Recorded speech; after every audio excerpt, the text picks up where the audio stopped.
Hello students, today we are going to discuss chapter 7 Tertiary and Quaternary Activities of book 1 Fundamentals of Human Geography. In this part we will be discussing tertiary activities and its types. Now types of tertiary activities when we are talking about trade and commerce, along with that transport, communication and other services. When we are talking about tertiary activity in that we understand tertiary activities are concerned with intangible outputs. Tertiary activities are not involved in any material production.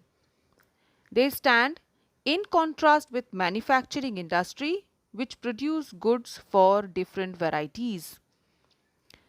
Over here, when we are talking about the first type of tertiary activity, that is trade and commerce, the first term which has been used is trade. The buying and selling of goods is known as trades. The place like towns and cities where trade is carried on is known as trading centers. Trading centers can be rural as well as urban. When we are talking about rural marketing or trading centers, these centers provide trading services to the nearby settlements. These are the most rudimentary centers where personal and professional services are not well developed. Such places act as collecting and distributing centers at the local level. Most of these centers have mandis, that is wholesale markets, and also retail areas. Rural marketing centers may available goods and services to the rural folks living in the nearby vicinity. When we are talking about rural marketing centers, many a times these marketing centers organizes some periodic markets, which is coming under the next heading. Periodic markets. In certain rural areas, these periodic markets are being organized not on a regular basis, rather on a periodic basis with some interval of time. Might be twice a week or once a week. These are usually weekly or bi-weekly. These markets which cater the needs of the surrounding rural people, and these markets are held on specific days and move from one place to another. Thus, the shopkeepers serve a much larger area and remain busy on all the days. The third one which we are considering under trade and commerce is the urban marketing center. These are set up in urban areas and provide goods and services to the urban people. Goods provided are generally from the secondary activities, that is, manufactured goods, while services made available are those of professional such as teachers, lawyers, doctors, consultants, etc. The next one which comes under the trade and commerce is just the retail trading center. It's been further divided. Trade and commerce can be further divided into retail trading center and the wholesale trading center or trading services. The first one which we will deal with is the retail trading services. This type of business in which goods are sold directly to the consumers, and it is generally done in a fixed, established and stores which are solely devoted to the sale of goods. Some retail trading is done to move stores or the mobile stores as well. Street peddling, handcraft, truck, door to door, mail order, phone, automatic vending machine. Along with that, internet nowadays have expanded the periphery of retail trading services. Next one which we will discuss in this chapter or in this part will be wholesale trading service. It involves bulk business through the number of intermediary merchants and supply houses. It is not concerned with the retail stores. Wholesale traders include large stores and chain stores which are capable of buying directly from the manufacturers. Wholesalers often extend credit to retail stores to such an extent that the retail operators very largely on the wholesalers' capital. The next type of tertiary activity is transport. Transport is a system in which goods and passengers are carried from one place to another. This is a very important segment of economy, and the economic growth largely depends on the availability of transport facilities. Cheap and efficient transport helps in production, distribution and consumption of goods. Value of materials is significantly enhanced if sufficient transport facilities are available. Now, transport distance is measured in following three forms. First one, kilometer distance. Kilometer distance is the actual distance of route length in kilometer. Second one, time distance. Time distance is the time taken to travel on a particular route. And the third one, cost distance. Cost distance is the cost involved in traveling on a route. Another important point which we have to discuss under this topic is isochron lines. Isochron lines are drawn on a map to join the places of equal in terms of time taken to reach them. Equal time taken to reach them. I'm repeating it again because it's an important term which is used as isochron lines to depict those areas which join the places taking equal time to reach.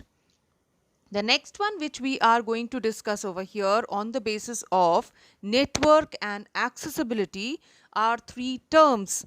One is what is network, another one what is node, and the third one what is link. The first one, let's start with network. As transport system develop, different places are linked together to form a network. Network are made up of nodes and links. So what is node? A node is a meeting point of two or more routes. So a point of origin, a point of destination can be considered as node. And what is a link? A road that joins two nodes are termed as link. The third one which we are going to take up under transport is the factors affecting transport services. Demand and route are two major factors that affect transport services. Next one which we are going to start with is communication. Now, communication services are connected with transmission of words and messages, facts and ideas.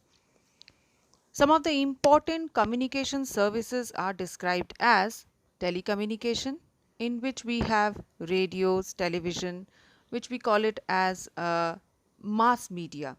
Along with that, in that print media, when we are considering, we can consider newspapers, journals, periodicals, etc. Other than that, satellite communication. So, when we are talking about telecommunication, telecommunication is mainly dependent on the development of electrical technology. It has greatly enhanced the speed with which messages can be sent and has brought the whole world, or a huge revolution is being brought in the field of communication. The time taken to communicate messages and ideas have been reduced from weeks to minutes. The recent advancement in telephony have made it possible to communicate directly and instantaneously at any time from anywhere in the world. The most important thing is that mobile telephone has come within the reach of the common man. Radio and television, on the other hand, have become very strong medium of broadcasting and telecasting news, pictures to vast audience around the world, and hence they are termed as mass media. Newspaper comprise strong print medium as they are able to cover events happening anywhere in the world. Satellite communication, it also plays an important role of the earth from space. Internet has really revolutionized the global communication system.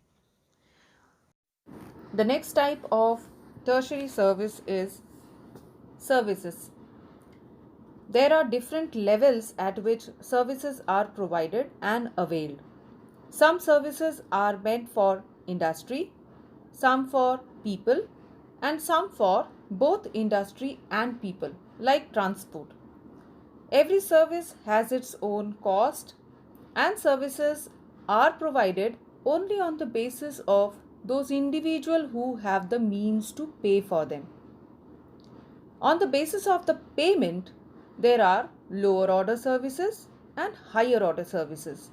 Lower order services such as grocery shops, laundries, etc., which are widespread.